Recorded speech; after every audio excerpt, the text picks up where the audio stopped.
That's recording. We're good to go. Okay. I'm talking. You're talking. Yeah, okay. Yeah, I think. What are the topics? Well, you gave me a pretty deep topic. I did. It is war for talent in a post-pandemic world. I'm happy to kick that one off. I love Anthony's topics to start. Yeah, because it gets us in. One, they're so intellectual and deep. Stop. So what's the title of this episode? It is called War for Talent in a Post-Pandemic World. This is actually your topic. You just passed it on me for the research. Because I think this one's fucking heavy lifting. This guy's got time. So let me send him down a rabbit hole on a Wednesday afternoon that he can't get out of. Did I make a mistake? No, it was great. Okay, thank you. No, you enjoyed it. I did enjoy it. It's just it was one of those things that I couldn't get away from. It's real. It is real. It's real. Imagine a perfect world where you can build a restaurant, open the doors, and make loads of money. Unfortunately, those days are over. It takes great leadership, hard work, and long hours to operate a successful restaurant. Together, we can make it happen. This is Restauranttopia. All right, welcome back to Restauranttopia. We have another excellent episode for our listening audience today. So thanks for tuning in. We have Brian Seitz, Good morning. Anthony Hamilton, Hey, what's happening? and myself, Dave Ross. Topic today is going to be the war for talent in a post-pandemic world. And Anthony has put a lot of push-ups, pulled the weeds on this, as Brian with a Y likes to say. Brian with an I. Oh, with an I. Excuse me. Oh, with an I. I guess that would be the It's a very important distinction. No, this topic is cool. This is something that everyone is dealing with. I'm getting this question not multiple times a week, multiple times a day.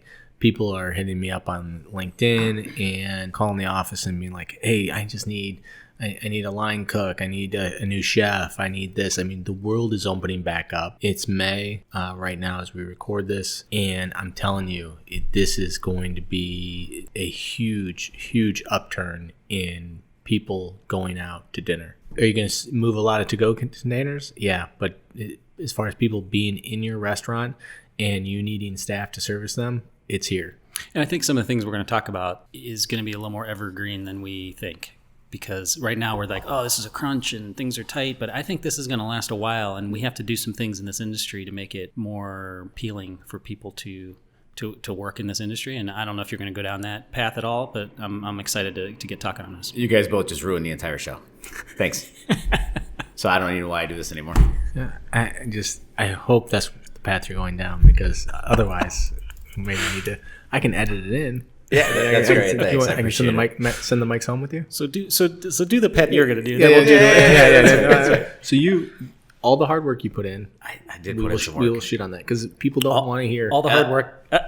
All the hard work that I gave to you. Yeah, I appreciate that. Hey, Anthony, you want to do this topic? Take That's it off. a great topic. Yeah, sure, no problem. 8 hours later. Sounds exciting. You're absolutely right about that. And listen, this is something I've been hollering from the rooftops for a long time. You know, to start things off, like, the industry is not attractive anymore. And listen, I know it's debatable. No. I'm telling you, no. This is the lie that everyone is trying to push out there. I totally want to disagree with you. Okay. I'm coming out of the gate. I think that there's this fallacy that, we're not paying enough, we're not doing this enough. That's like, people still love the restaurant industry. It is an amazing opportunity. But I'm telling you, like, this whole thing of it's our fault. There's things that we can do better for sure as an industry. But I see a lot of great operators that treat their people amazing. And I think that we're too willing to paint everyone with this brush that they're bad people and that we're the problem. I don't believe that. So I think there's things in general that employers, not this industry, but employers can do better. Yeah. It's just that the restaurant industry it's a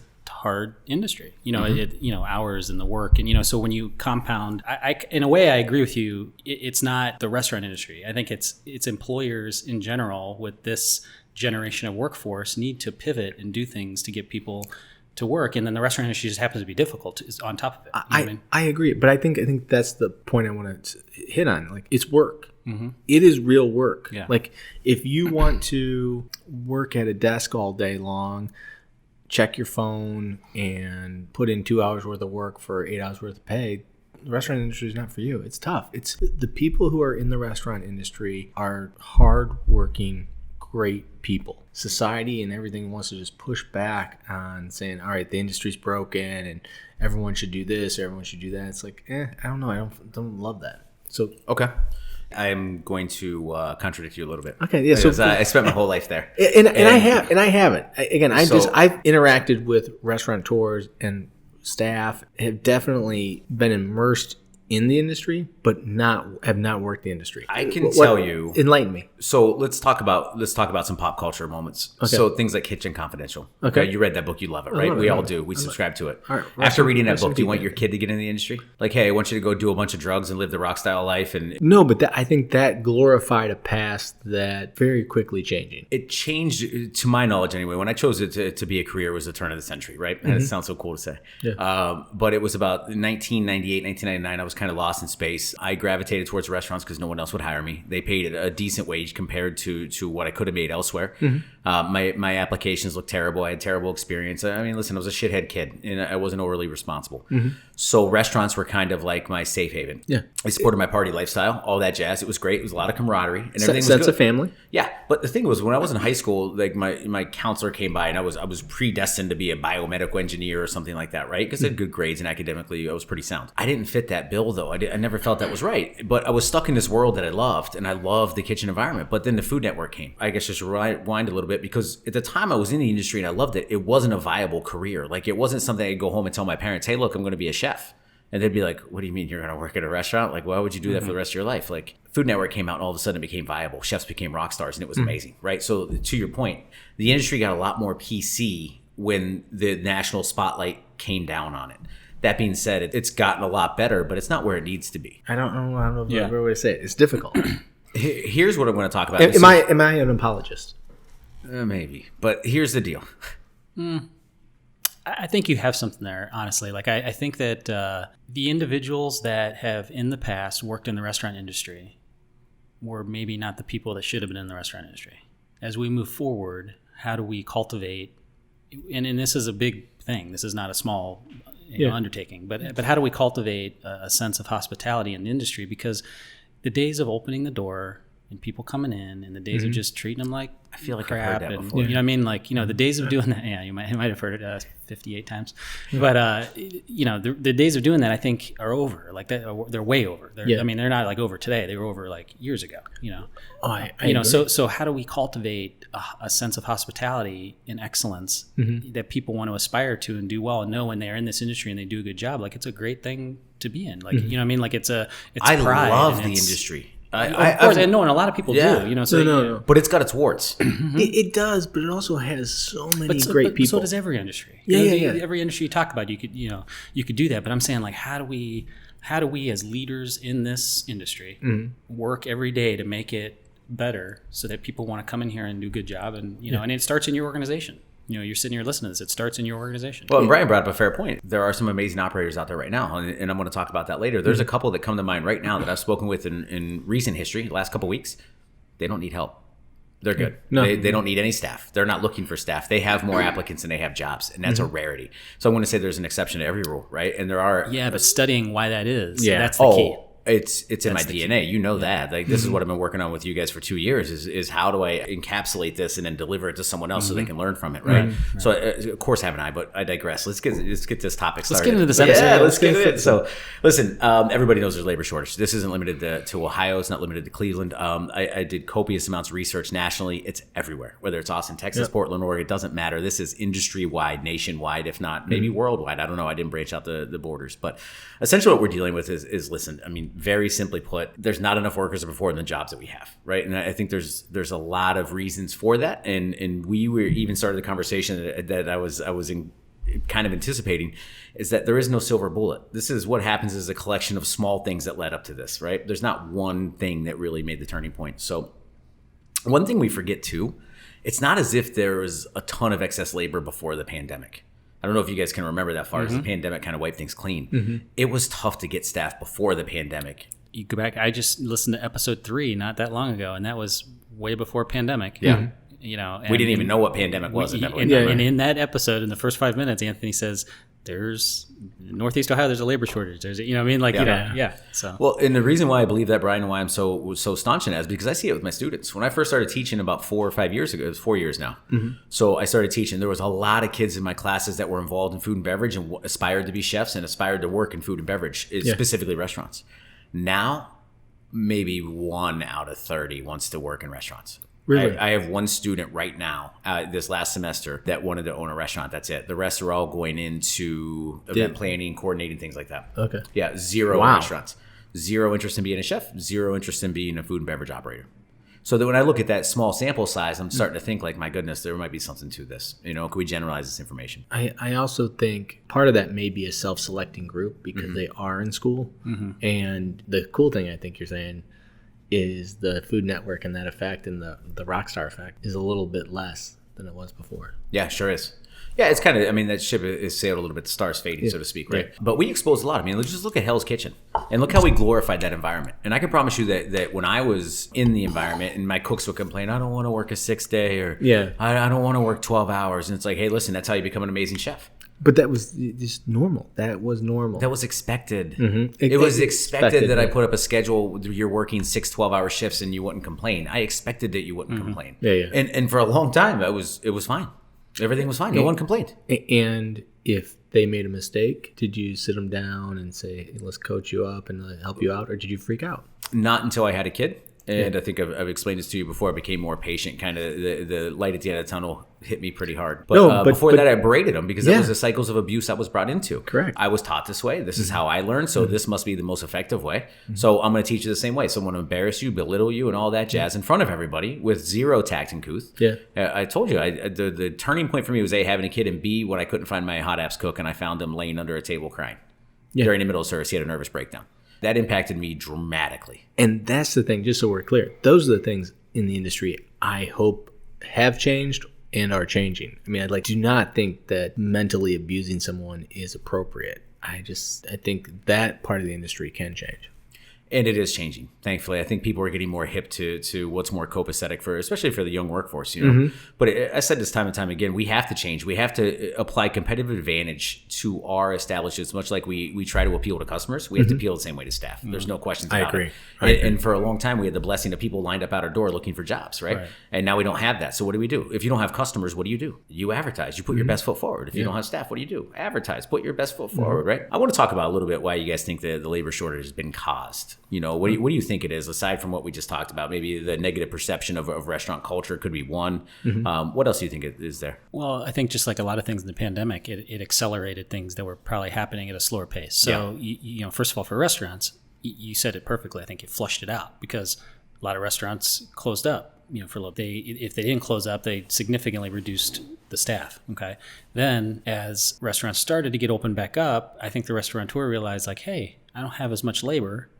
And I can do this, maybe I don't have as much sales, but then I don't have much labor, and then the profits may be similar, or, and then they start figuring that trick out, then all of a sudden, as it gets more and more open, and they're like, oh, by the way, I'm going to need some more labor. Yeah. And then, and then how did you let people go? Like, how did you, so you go back and you have to be introspective as well to say, like, how did that go down? A lot of restaurant operators, I believe, especially local independent restaurant operators, I felt did the right thing for the most part for their employees, because a lot of people we talked to, they weren't worried about themselves. They were worried about their people. Yeah. So a lot of that. So I'm not painting a brush of like, they just crap can people and didn't care. Like, I don't think that's how it is. But you got to go back and look, and it's a learning. It's all a learning process of saying like, oh, okay, you can learn from history. What did happen? Like, how did I handle that employee? Am I still talking to him? Did I keep up with them? Did I, all those different things. But I think the pandemic just sped up what was happening. I agree. I think it did. I think it sped up what's happening. But I'm making this prediction now. Make it live. There will be an influx of people coming into the labor pool once unemployment ends. And I think that's part of it. I hope you're right. No, I'm telling you, it'll be a very big influx. Now, there are some natural constraints that are occurring in the market with supply and demand, because I also think you're not having young people enter the workforce and the restaurant industry like you did before. And I'm talking fairly young. I'm talking between 20 and 16.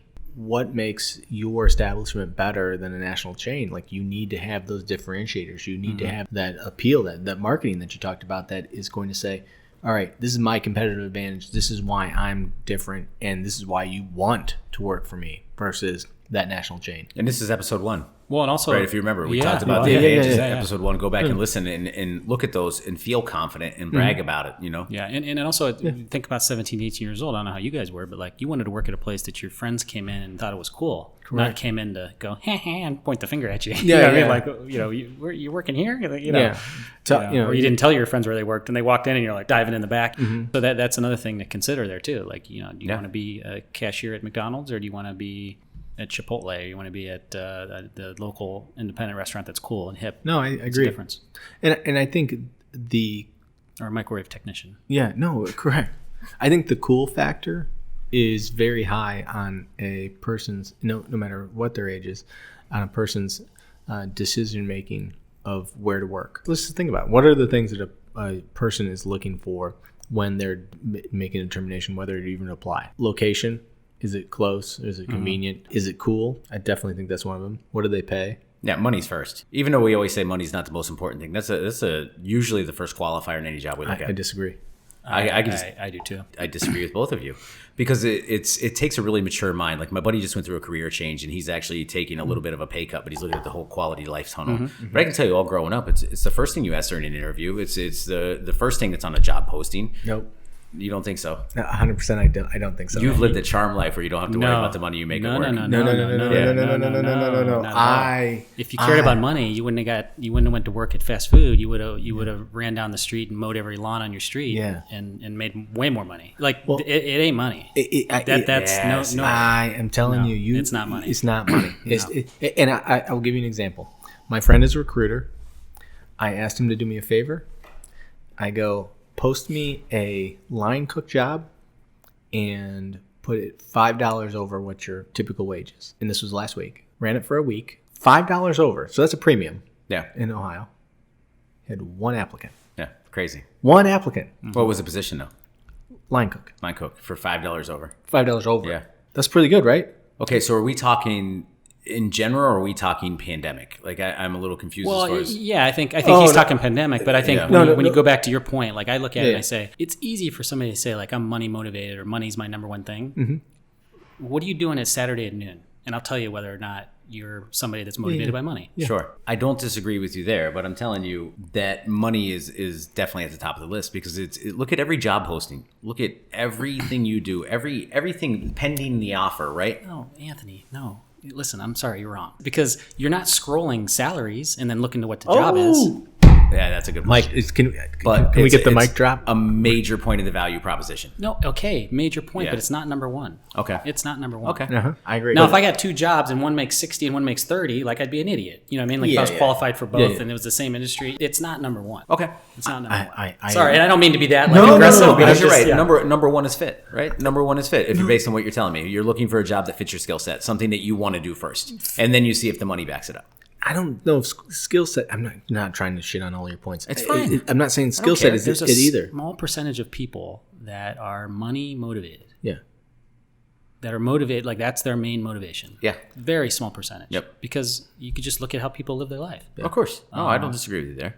But I think when people are looking for a place to work, is the place clean? What is the work that you're actually going to do? Is the place cool? When they're a customer of the place, like, do they feel good there? Like, yeah. Where is it located at? And money is one of the other things. We always talk about money's a temporary motivator. Mm-hmm. There's no question about that. It's a Band-Aid and all that jazz. We understand. Like, so it appeases you for a little bit, but then all of a sudden your bills catch up to the money and it just becomes regular again, right? Well, and I loved all the points that we talked about in your episode about put the salary in the post. I mean, you did such a good job on that episode and doing a deep dive on the pay aspect of it. Wait, are you just being nice to me because you poo-pooed all over my points? No. I appreciate it, by the way. I don't believe people leave because they didn't get a raise. I don't believe people quit because they weren't making the money they thought they should make or their bills got like that's not how jobs end. Yeah, jobs end because over time they weren't treated appropriately or they weren't appreciated or they weren't recognized, and we may do an episode on that later. But that's the kind of things, like, it's beyond money. People want to feel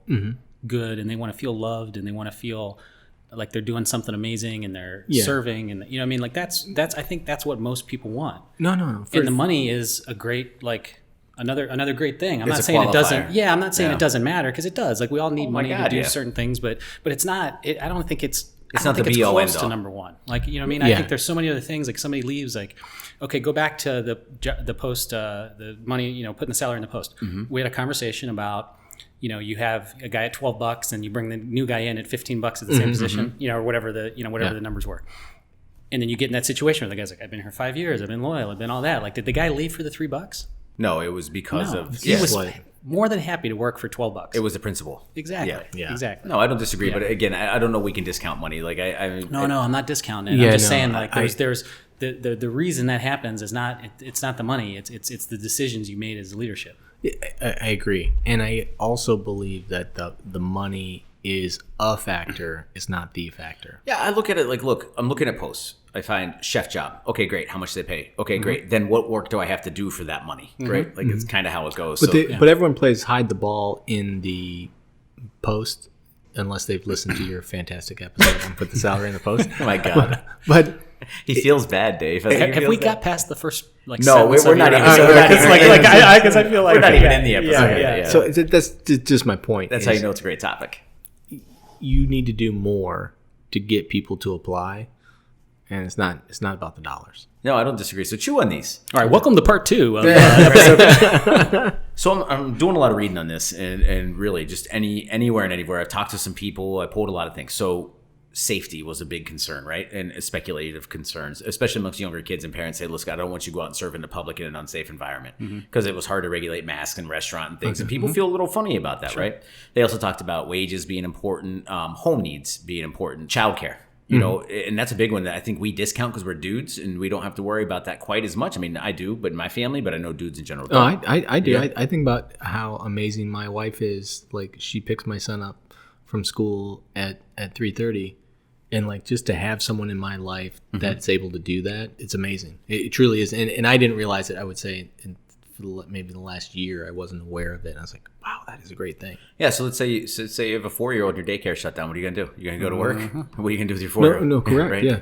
And then you're gonna go work at a job, you know, where you can't afford daycare because daycare is not cheap, man. Right. So that's a big proponent of it. You know, job security. I think a lot of people realized how flimsy their castle was when the pandemic came, and all of a sudden, boom, restaurant gets shut down. Boom, they get laid off. Nothing to fall back on, right? No retirement to draw from. No nothing. So that was a big one. Accelerations of trends and dreams. We talked about that a minute ago. You know, people who are in the restaurants, a lot of times the restaurant is a platform or a jumping board to get to where you want to be. It's a flexible job to get you through college where you can make good bank and really serve as a vehicle or a catalyst to get you where you want to be. So maybe that acceleration is to say, I don't have my job now. I want to focus more on school or focus more on what I really set out to do. And then some people just realize the juice ain't worth the squeeze, man. You know, it's just this is a lot of work for what I do. You know, and to your point, if you love to work, it's a great industry. But if you want to sit at a desk and do 2 hours of work in an 8-hour day, probably not for you. Well, and also I think the pandemic and quarantine and all those things gave people time to think about life. Yeah. You know what I mean? And so all of a sudden, look at us. Look what we've done. Yeah, of course. I've changed my life drastically over the quarantine. You know, and positive or negative. Like some people mentally went down a bad place, and other people took it as like, you know, I think I forget what episode it was with Julie Vaccarelli was on. She's like, it's the Great Reset, and that was early. Yeah, you know? yeah, and I was it like, was. and that hit, was like, whoa, wow, it's true. It was probably the first time I had heard that, and it was impactful to me. I was like, man, she's totally right. You know? No, I forgot about that. That's true. And then even kind of going back over it now, it's like, wow, that's everything. I mean, it accelerated things and it reset so many different things. So some good news when we talk about the outlook of this thing. Other sectors in the global economy struggle with growth, right? Leisure and hospitality sector, where restaurants are, 285,000 jobs in February 2021, 280 in March of 2021, and 331 in April of 21. So we're trending well. We're outperforming other sectors as far as job growth is concerned, which is an amazing thing. And there's one facet because of the demand. You know what I mean? Well, yeah, supply and demand, right? But right, yeah. But again, like is that versus the demand? I'm doubting that graph goes parallel. Well, no, the demand has gone up tremendously. Think about every restaurant that's opened in the last 5 years. Yeah. Right? We just keep pulling from the same staff pool. If we're not producing enough people to keep populating that pipeline, of course we're going to run out. It's become a supply and demand concern, and that's where we're at now, in my opinion. Are you suggesting we produce more people? Is that what you said? Yes. Let's clone people like Dolly the sheep. I love where your head's at, buddy. I think that's fantastic. I think there's easier ways to do it. So there's some things as far as like an outlook's concerned that I'm looking forward to. Funner ways to. Yeah. Because we're never getting through this No. episode. No, never. No, you should be sorry. You should be ashamed of yourself, quite frankly. No, I'm kidding, of course. The hells I do is joke. So notable junctures coming up. Vaccine counts increasing, making people feel safer. Yep. Obviously, CDC lowering guidelines, that helps out tremendously. Unemployment buffer ends in Ohio June 26th. That's a big one as far as Brian's concerned. You think that's going to be like the levee finally breaking and people coming back? I 100% agree. Yeah. I definitely believe that it will be a game changer. Now, are there still going to be winners and losers? If you have bad culture, if you have a bad restaurant, if you have a bad concept, dirty restaurant, it's not located in a good spot. Well, and go back to Anthony's example earlier. He says there's a couple operators he talked to recently. They don't have any issues. They got plenty Zero. of people and applicants. They're setting and records. there's a reason for that. That's really and cool. that's the study again that I think is important. Yeah. So when you go back to that, you look at these places, these people have a noble purpose, right? They're in a very nice place that's very well run. They're very well respected. Yeah. It's very fair. It's very clear, the expectations. They have a set job. I was just there a couple weeks ago watching one of them explain to one of my friends. They said, look, this is why this place does what they do. And you notice little intricacies of the staff, but you can tell from a granular level just how their culture is from the top. They don't have any problems with staff, right? So when you're in a supply and demand situation, all of a sudden the employees are in power. Right now they can pick and choose where they want to go, where they want to work. And based on the attributes that we talked about earlier, what's the place look like? How cool is it? How much they pay? How well is it run? Now all of a sudden you're going to see that. You're going to see those operators who focus on culture, training, orientation, blah, blah, blah. Those people are going to get the people easier. It's a differentiator. And we talk about this all the time. And I know I pushed back on some of your stuff earlier, but more of the bleeding heart than you are, in the sense that, like, I want to honor that employee. I want to lift that person up and help them. All the things that you just described are how you honor that employee. To Dave's point earlier, like, that's why you don't have the situation between you're paying the new guy 15 and the old guy 12. Because you would honor the $12 guy by paying him 15 well before the new you got a gun held to your head to in an emergency to hire the $15 an hour guy. Yeah, I mean, to go back and do it all over again, I would listen to my own advice, to be quite honestly, and it's I would work on those things. I would have structures for those things. There would be no surprises, especially more that I'm out of the industry now and researching more and more. And I look back, I'm like, God, I facepalm probably 10 times a day. Like, oh, I used to do that. Why did I do that? You know, We all do. We all Oh, do. no, That's of just course. we're growing, we're evolving, we're listening to amazing podcasts and learning. Oh, yeah. Yeah, I know. I love that. But truth be told, like, man, there's a part of me, and I told you this before, like, dude, I would clamor to get back in operations in some capacity just to exercise what I've learned, if nothing else from a pride standpoint. No, just you because you will. I mean, it's already in the works. I'm going to. Good. Yeah, All I'm right, going good. to. But anyway, needless to say, college is resuming in person. Not everybody's living at home with mom and dad anymore. These college kids are going to be out. They're going to be in class. They're going to need to support themselves again. And where does a lot of this front of the house labor come from? Where does a lot of the back of house labor come from, especially in college towns? It comes from the students. Well, there's something to be said about rent. I mean, you got to pay rent somehow. You got some overhead, but when you're living at home, what's your motivation to work? Yeah. I see the difference in my kids. I see a difference in my students. They're commuting from home. They're less concerned about work, right? So there's a big carrot. There's a big, I think, pillar there that needs to fall, and it's going to happen tremendously. High schools, too, going back full in person, everybody feeling more safer. I think that's going to add some to the labor force. They estimate that 15% of Ohio schools are either fully remote or hybrid still. Right, 15%. That's a big deal. 25% of daycares were closed nationally. Wow, 25%. So think about that. That's a big deal too. You know, you could be talking like 5% of the restaurant workforce stuck at home. 5% doesn't seem like much, but that's 1 out of every 20 employees. You know, if you got 100 employees, that's 5. You know, like, that's a big deal. You're missing 5 people. That's the difference between a good night and a bad night. You know, 100%. So you see how there's so many little factors here. There's not one silver bullet to all this, right? No. So one last thing before we talk about tactics here and what we think people could do, you know, to help out. Unemployment rates in hospitality and leisure. This one I found really fascinating. February of 2020, they were at 5.7%. Okay, that's pretty normal. In 2021, 13.5%. 13. In March 2020, 8.1. March 2021, 13. April 2020, you jump from 8.1 in March to 39.3 in April. Hello. Right after the shutdown. April 2021, 10. So in February, March, April of this year, 13.5, 13, 10. So you can see things, the jobs are growing, the unemployment's coming down. I just don't think it's as fast as people are hoping for and as we need. They were, I read an article, and I can't remember the lady's name. Her last name's Chen. I think it's Heidi Chen, and she runs a like an Indeed-like culinary service out in the West Coast. And she was talking about, I'll share the article link with you guys and obviously in the show notes, but she was talking about what her data supports because she has this master set of data where she's seeing applicants clicking and what they're doing. And she really feels the industry is going to come back around. It's just taking their time because now applicants are very, very selective and they're taking their time getting back into the industry. It's not as if they have to go latch onto the first job that's offered. I agree. She is fully confident that the labor pool is going to come back around. In fact, a lot of people are. A lot of people are. And these people chasing dreams we talked about, their dreams fizzle out. Guess what they forgot was in their blood? Hospitality. Yeah, and I think that there's some stickiness in this industry that, you could call it, I got to be a little crazy to work in this, you got this, that. But there's some stickiness in this. And again, it goes back to what people want to do, you know what I mean, inherently. That, once it starts getting back around, they get back in, and I agree. All of a sudden they're like, oh, yeah, there is... This is why I did this. This isn't all it's cracked up to be. And I can tell you, we talked about this longitudinal study that Harvard did where they tracked these employees for like 50 years and they were friends and they were the happiest people at work and they didn't make a ton of money and they had crappy jobs and blah, blah, blah. What it comes down to is a camaraderie at work is arguably the most important thing as far as sustained happiness. This is what Harvard published. They 50-year study over these guys.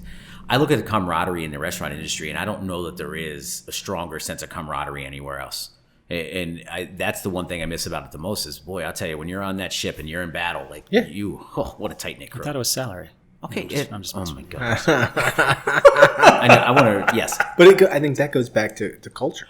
I mean, 100%. Like-minded individual. What are you going to do as an operator? What are you going to do to attract more talent? All right, give it to me. I don't know. I'm asking you. Oh, I didn't do this part of the show notes. I'm kidding. Sure. One of the things you start off with at the top, I looked at a lot of recruiting. Do a better job on your job descriptions. Just do a better job of advertising yourself. Do a better job of advertising your culture. Yes, wages are very important. But also, too, to your guys' point, people are more selective now. That's only one piece of the puzzle. What is it about your organization that makes people have to work there or want to work there? Brag about that. And I'm speaking for myself here. I did a half-assed job. Yeah. Oh, looking for talented individuals who are dedicated to work in a fast-paced environment. Yeah. And that was my entire post. Needs to know how to operate a knife, and then that's the entire post. It's like, well, come on, what's your organization like? What do you believe in? What kind of customers do you serve? Truth be told, it didn't matter back in the day. Everybody, everybody needed jobs. But you tell some great stories about pulling people out of the alley. That is all changed. This is all new. Yeah, agreed wholeheartedly. It's a trend of increased wages as much as we think it's kind of blasphemous, but it truly, this happens all the time in labor shortage across all industries. This is the first to go to is we try to attract with more wages. But as your point, it's attractive initially to my point, but then to your point, it's more of a fallacy in the back end because the money wears off. The newness of the money wears off. It's not as exciting anymore. It's not as important, but do you have to do it? Maybe. Think about this, people. If everyone else is doing it, it probably sucks. Don't go there first. That's not the silver bullet that's going to get you the next great employee. Listen to Anthony. These are real good tips. Well, and I don't want to make this episode any longer than it should be, but I think it's important. You said something earlier. You're like, I'm clamoring to get back into the industry because I've spent so much time researching and doing all these things like since you've been out, right? You had the time to do it. Okay. So if I could peel that back for a second. Yeah. As a restaurant operator now, listen to this. Think about if you spent a little bit more time researching, patterning, looking into things, like how much you can learn and do.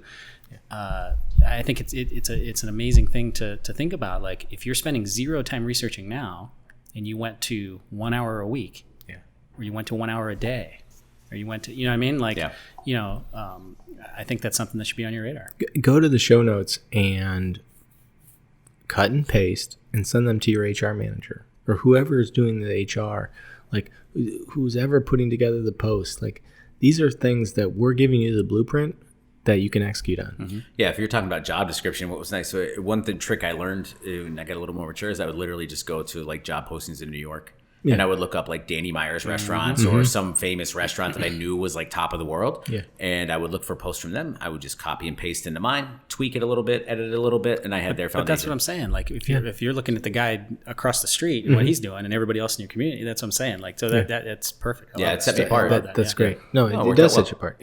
And the customer in this case, which is the job applicant, they're more sophisticated than they were a year ago. And they're definitely more sophisticated than they were 5 years ago. And they're allowed to be pickier. Correct. Yeah, because supply and demand we talked about. So, Brian, I think with increased wages, you have to be in the game. I don't think you need to be preposterous or you don't need to be the leader. I think if you have an amazing workplace culture, as long as you're in the median of the pack of what these people are doing with bloated wages, Totally I think you're good to go. Yeah, I don't know that you need to overextend yourself. Yeah, I think most of the talk that you hear about operators increasing wages, and I'm talking about the microwave jockeys and the national chains, They're reckless with it. Yeah, no, but it's all PR. Yeah. It's not, the CFO isn't putting together the new wages. It's the PR and marketing department saying, we will get a ton of great press if we say at these select stores we're increasing our wages. So guess what? Those select stores are in markets that are already demanding that wage. Yeah, I can't disagree with that. There's some other stuff out there too this is tough for us to talk about because it's easy for us to say from our standpoint, right? I need to throw that disclaimer out there. But when you talk about other things other than wages, younger kids are looking for more benefits now. They're looking for more security now. Just from what I hear and what I see. But let's break that down. What benefits are they looking for? Well, let's start with health insurance. It's important, and I know a lot of young kids out there who have kids or are fighting things on their own that this is really important to them. Also, it bodes well for bragging rights to your parents, right? You want to brag, and we always talk about having something, or I always talk about having something to brag about with your friends, because we always kind of brag about how sweet our jobs are. Well, that's another thing to add to it. If you can do it, I'm seeing a lot more companies do it. To your point, corporations, because they have bigger umbrellas and economies of scale and things. But if you can swing it, it might be worth taking a look. The fact that people aren't on a level playing field to start. No. Right. And you got to be conscientious of that. It's easy to take for granted. So anyway, it segues into my next point. What? I'm just saying, I don't know if that's the restaurateur's obligation to do that. Well, when you talk about a good culture, you talk about taking care of people. It's tough, right?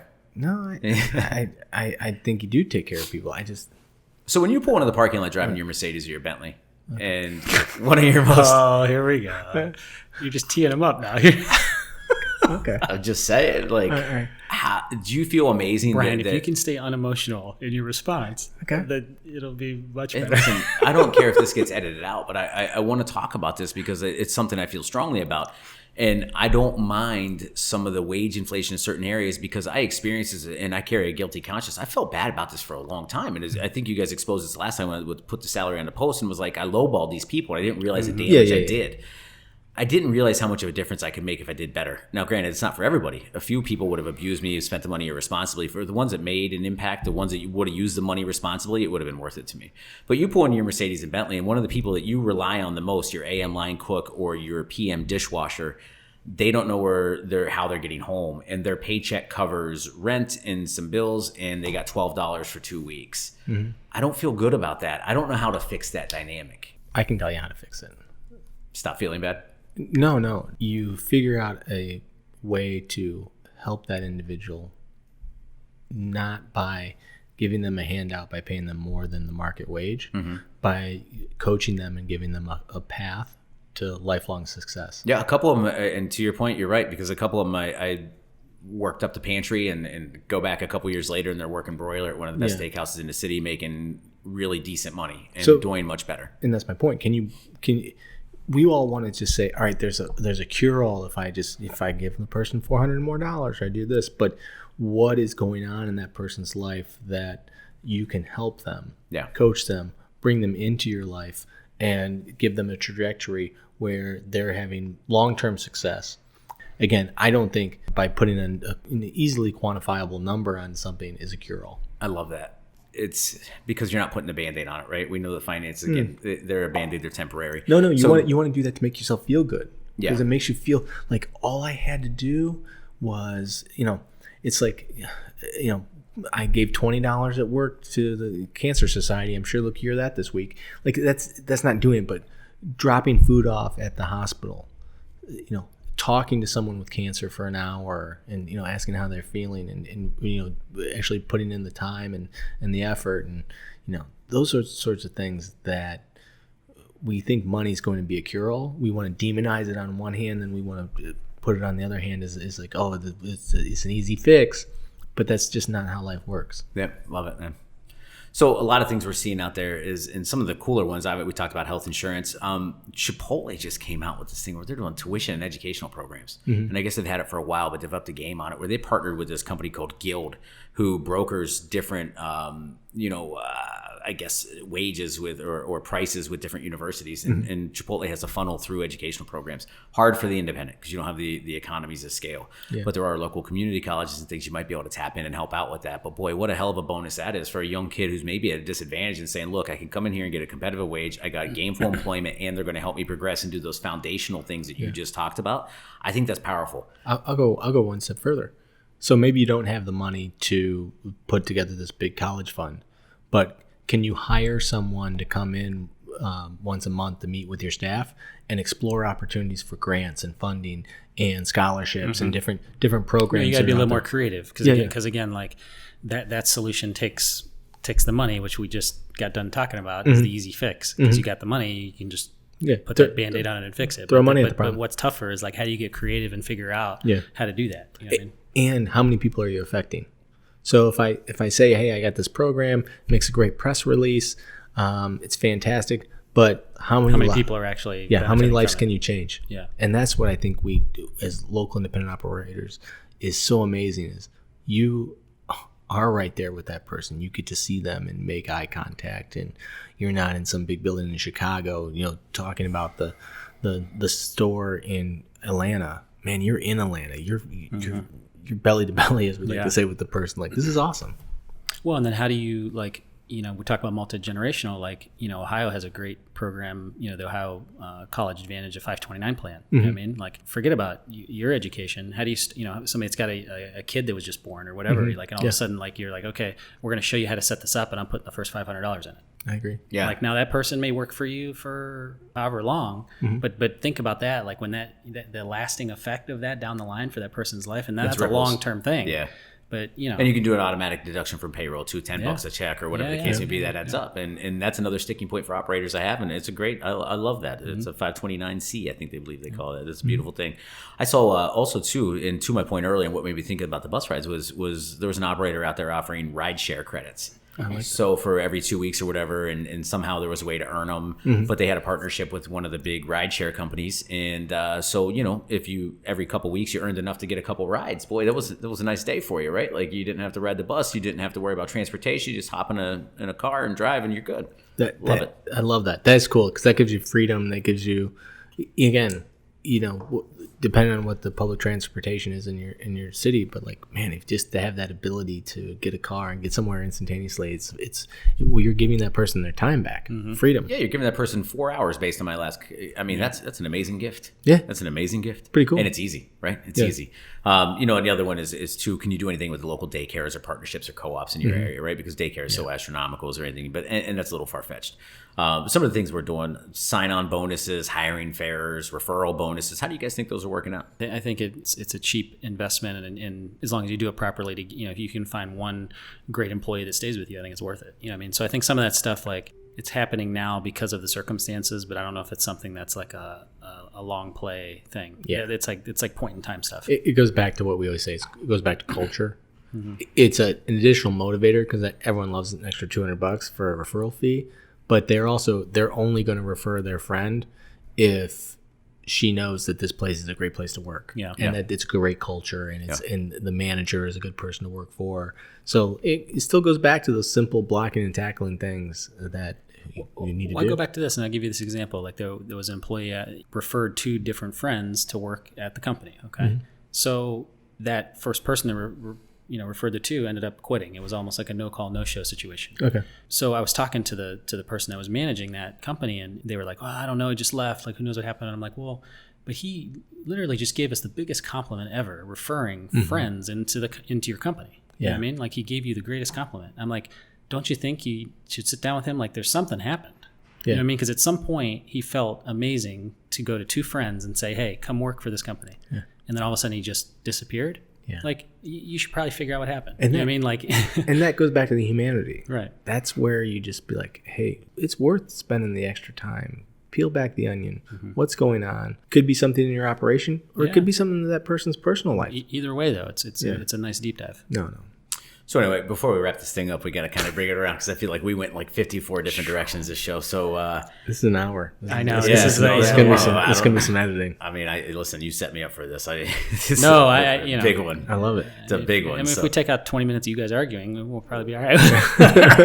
Way okay with that. Listen, at the end of the day, I think the most important thing is a competitive advantage and patience. Those are the two things you have to have. Yep. Can you modify your business to render you a little more patient? Right? And I know people are doing it by force of nature, like slowing down patio growth and things like that. But is there something you can do to your menu, to your steps of service, to your bar menu, all those things you have control of to mitigate the need for labor in the immediate when you can expand later? Like your faithful's going to understand. We just came out of a pandemic. Everybody knows about a labor shortage. I would not be afraid to pull any moves out of my playbook at this point in time because you're going to get forgiveness. Your faithful's going to be okay with that. Yeah. And that being said, I think the best way to get competitive advantage is to look at your culture and to make sure your people are being taken care of. And that's through open and honest communications, through clear expectations. All the stuff we talk about having an amazing culture is yours on par. And if it is, I think everything else falls in line in due time. But at the end of the day, there's no silver bullet for this. It's a myriad of small things that you have to tighten up and button up. And then part of it is just hoping for the best. Yeah, and just like everything else you've done in your business to be successful, like you're going to have to dwell on it and figure it out and grind it out and make it happen. And we know you'll do it. So if there's any place we can help out, we're here. Reach out to us at restauranttopia.com. And also like to give a shout out to our main sponsor, Hillcrest Foods. Awesome. The best distributor in Ohio. Visit them at hillcrestfoods.com. Awesome. Thank you, everybody. Check out the show notes. The information is amazing. Thank you, Anthony. Really appreciate it. Yeah, no worries. Tough topic today, but it was a good one to dive into. No, Yeah, love for it. sure. Yeah. This is a high quality pod. Thank you, everybody. Take care. Adios. Thank you for listening to Restaurantopia.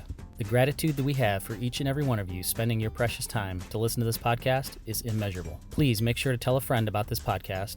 And also, if you have any feedback for us, visit us on restauranttopia.com and drop us a line. You can also subscribe on your favorite place to listen to podcasts. Thank you and have a great day. Because the Browns are really well run now. So there's no gas, there's no mistakes, there's nothing exciting about how they run things. It's like a machine. It's just boring to watch. It's impressive for the first 30 minutes, and then you're like, oh, okay, well, it's just a machine. It used to be like a reality TV show with the Browns, is that every 2 minutes there was some sort of like catching headline. So this is what happened. You're coming out of an abusive football relationship. Yeah, that's what happened. Yeah. And now that you see what normal is, you are starting to self-sabotage. Okay. So your post about getting Johnny Manziel back, I think, was misguided. Yeah, that's fair. I reached out to him directly. Come back from Canada. Yes. Like, we have Miller Lite here. You'll love it. Now you got me. Now you got now. Call up Air Canada. We got someone coming down. My, oh my. He'll run. He doesn't even need a plane. He's already running.